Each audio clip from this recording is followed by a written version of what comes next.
अस्सलाम वालेकुम नाज़रीन, मैं हूं अब्दुल वहीद और आप देख रहे हैं मेरा फेसबुक पेज और यूट्यूब चैनल वही स्टूडियो।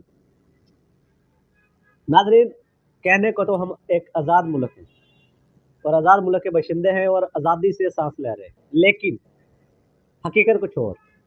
हकीकत में हम ना आज़ाद हैं, ना हम आज़ादी से किसी का नाम ले सकते हैं, क्योंकि अब हमारी मीडिया पर इमरान खान के नाम लेने पर पाबंदी है और ये पाबंदी इस हद तक बढ़ गई है कि अगर कोई नाम लेता है उसका तो उसे या उसकी फैमिली में से किसी को भी उठा लिया जाता है, ताकि उससे बाद में वो नाम लेने के काबिल भी न रहे।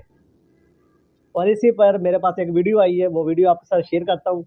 ये वीडियो आप देखिएगा कि इसमें गिलगित-बल्तिस्तान के लोग आर्मी से ये सवाल कर रहे हैं कि अगर हम आज़ाद मुल्क में रहते हैं, हम आज़ाद हैं, तो हम चेयरमैन पीटीआई इमरान खान का नाम मीडिया पे क्यों नहीं ले सकते?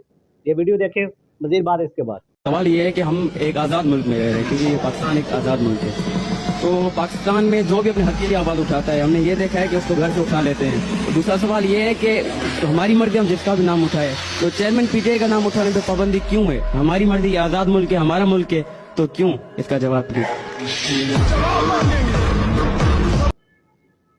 तो नाज़रीन, अभी आपने ये वीडियो देखी, वीडियो में आपको साफ-साफ आवाज़ सुनाई दे रही होगी कि वो बंदे क्या बात कर रहे हैं। यहाँ पे आर्मी भी है, पुलिस भी है, रेंजर के भी लोग मौजूद हैं।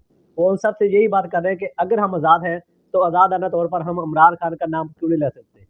हमारा मर्ज़ी, हम किसी का भी नाम लें, हमारी मर्ज़ी, हम किसी की भी सपोर्ट करें, हमारी मर्ज़ी, हम किसी के भी जलसे में जाएँ, हमारी मर्ज़ी, हम किसी को भी वोट दें, क्योंकि हम तो आज़ाद हैं।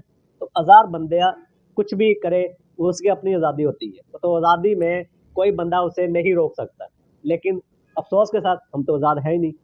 और इसी के साथ एक पुरानी वीडियो, जो काफ़ी अरसा पुरानी वीडियो है, वो मेरे पास अभी आई है। वो सोचा कि आपके साथ उससे भी शेयर कर दूँ, ताकि आपके नॉलेज में दोबारा से एक ताज़ा खबर बन के ये चीज़ सामने आए। वो है हामिद मीर साहब की वीडियो। हामिद मीर साहब ने एक किताब दिखाई है, सच तो ये है, और वो लिखी है चौधरी शुजात साहब ने।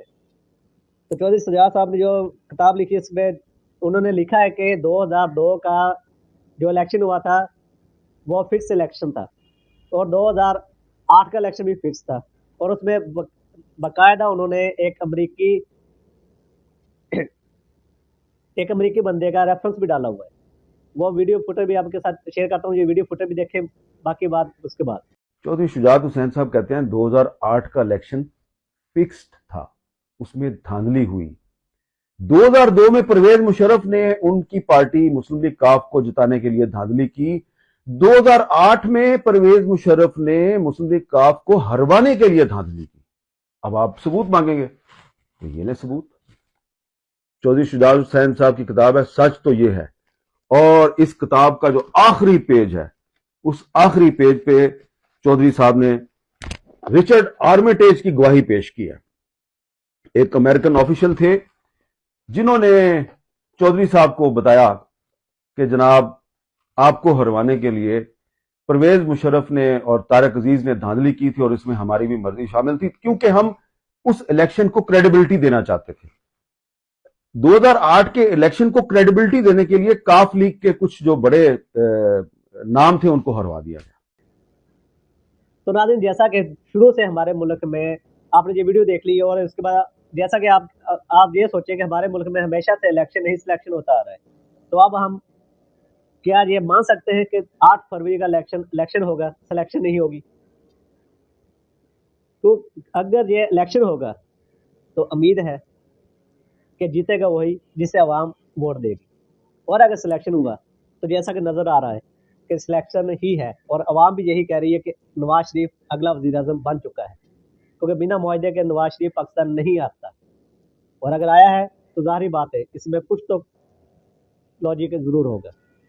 और अब देखते हैं कि ये इलेक्शन ही होगा कि सिलेक्शन होगी।